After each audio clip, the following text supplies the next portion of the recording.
If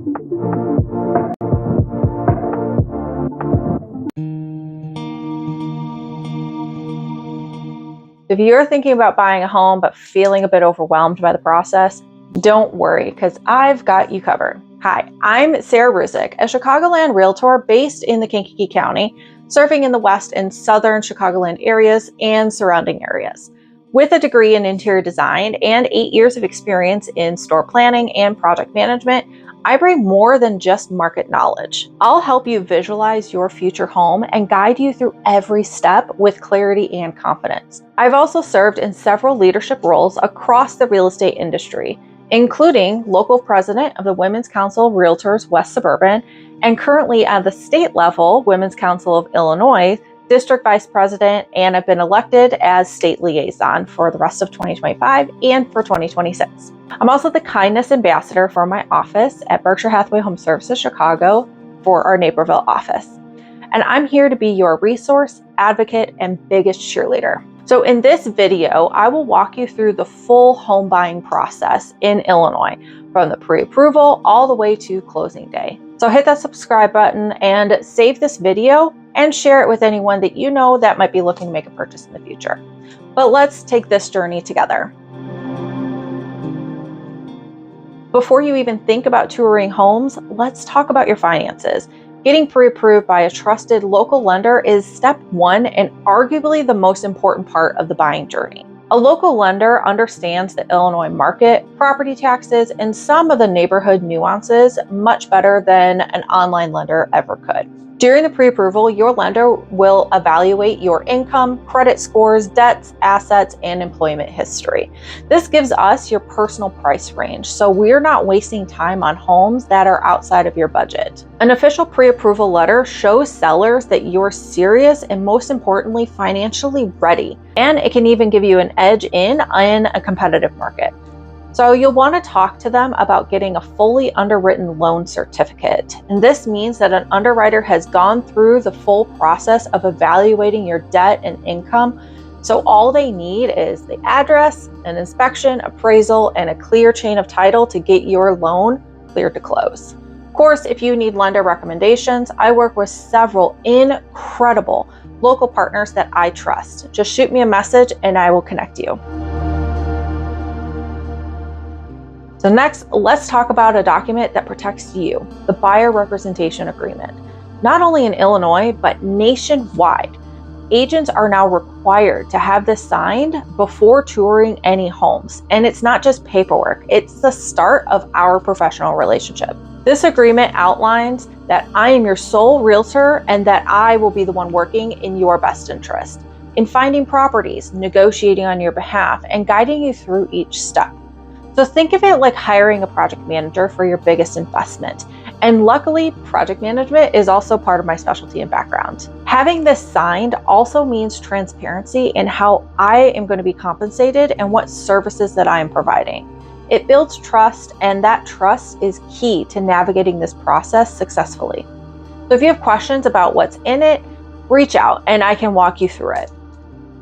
Because my buyer rep agreement might look a little bit different than someone else's. Additionally, in the list of additional documents, there are a few other disclosures. So Berkshire Hathaway Home Services has what's called an affiliated business disclosure. This highlights the associated companies that are under the home services umbrella. These services include our in-house lender, title company relocation services, home warranty, and insurance. You are never required to use any of these companies, but it just needs to be one of those things that we disclose and let you know about in case you do opt to use them. Next up, the dual agency disclosure.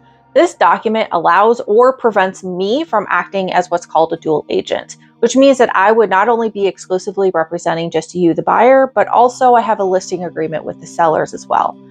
Personally, I do not like acting as a dual agent in a home sale and purchase, as then I would have to recluse myself from most of those negotiating terms. And I do have a video all about dual agency that is listed in my shorts and about what that means. So lastly, the wire fraud warning. This highlights your risk of email links that are asking to wire funds while within your transaction.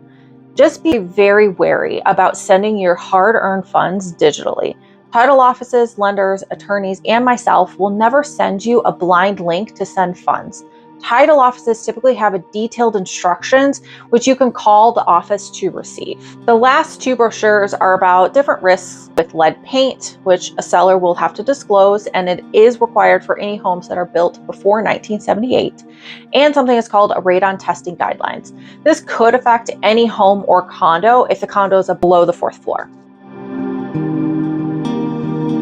So now comes the fun part, house hunting. But before we dive into showings, we need to get crystal clear on what your wants versus your needs. Needs are those non-negotiables: number of bedrooms, the school district, your proximity to work. Wants, those are some of the bonuses, maybe a finished basement or a fireplace, or maybe a fenced-in yard. My background in interior design helps you see beyond what's there. Maybe that awkward room layout could be easily fixed, or a dated kitchen that has major potential. I'll help you see the vision without losing sight of what your priorities are. So remember to think long term. Will this home grow with your family? How do you feel about the neighborhood? What's the commute like?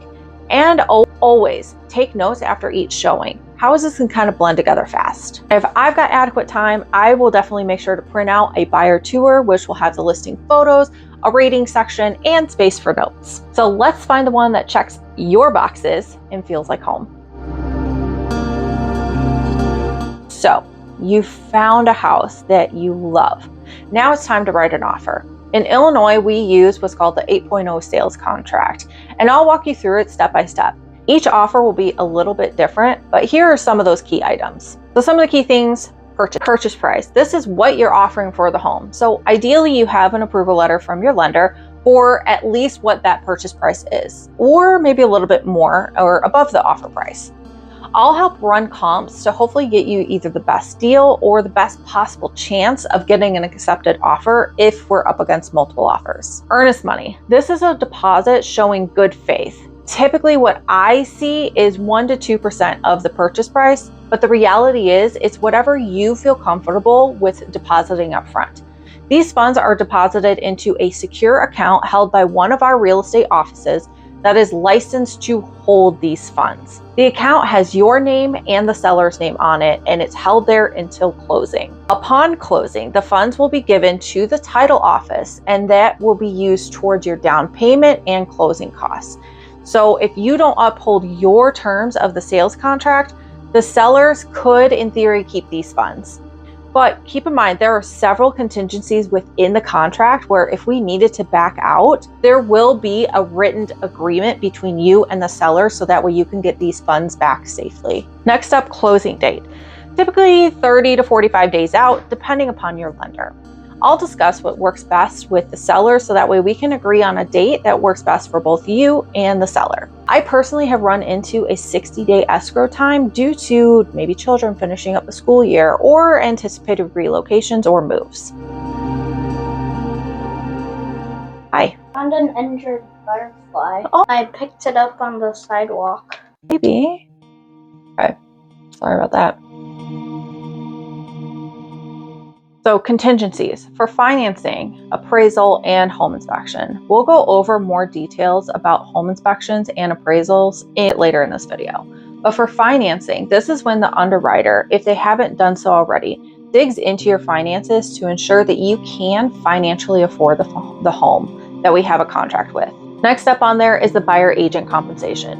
In the past, the sellers just kind of automatically cooperated with the buyer brokerage. So since the August 17th, 2024 settlement from NAR, sellers are no longer able to market their willingness to compensate the buyer brokerage on the multiple listing service. This section is now integrated into the new 8.0 contract as of the beginning of 2025. So we'll place our agreed upon amount in this section and negotiate with the sellers. A lot of sellers are still willing to compensate the buyer brokers from the profits of the sale of their home. You'll just need to be prepared just in case any of this has to fall onto you. So you'll also decide if you're buying as is or if you'll be asking for repairs after the home inspection. This is where strategy and market knowledge come in. So something that I bring to every offer that we write. So there are several additional items that could affect your contract, but may not apply in every transaction. This is a huge moment, but you're not alone. I'll guide you through every applicable line. So congrats, your offer and terms have been accepted, but now we're not done. Now we enter into a 5 business day period for the home inspection and a 10-day attorney review period.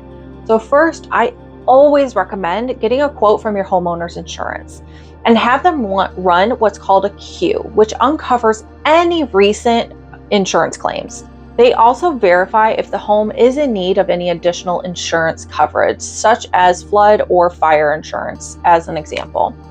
Insurance will be part of your monthly mortgage payment, so it's important that you are prepared for the cost. Now, the home inspection helps you understand the condition of the home. I'll be alongside you during the home inspection, and I always recommend that you are present as well. You'll learn about the roof, foundation, HVAC system, and so much more. So if there are any big red flags that pop up, we can negotiate repairs, credits, or even walk away if we need to. I'll focus on the larger items that affect your safety and well-being while living in the home. Meanwhile, our real estate attorney will review the contract, ensure that your rights are protected. They may propose different modifications or clarifications in an official attorney document that is sent over to the sellers and their agent or to their attorney on the other side. They are another part of my team that helps protect your rights and keeps you, the lender, the sellers, and myself on track to the closing. And at the closing table, they will review all the agreed upon terms and the documents to ensure that you are protected. This is a critical phase, and having a team that you trust, an agent, inspector, and attorney makes all the difference. And I'll help coordinate everything so that way you can breathe easy. So if you're getting a loan, your lender will most likely order an appraisal to make sure that the home is worth what you're paying. An independent appraiser evaluates the condition, compares it to similar homes that have sold, and assigns their perceived value. If the appraisal comes in at or above contract price, great, we move forward. And if it comes in low, we have some options. First, we can renegotiate the price with the seller. I have had a lot of success with renegotiating when this happens. The other option is you can cover the gap. This means that coming up with the difference directly from your pocket, or you can discuss different options with your lender.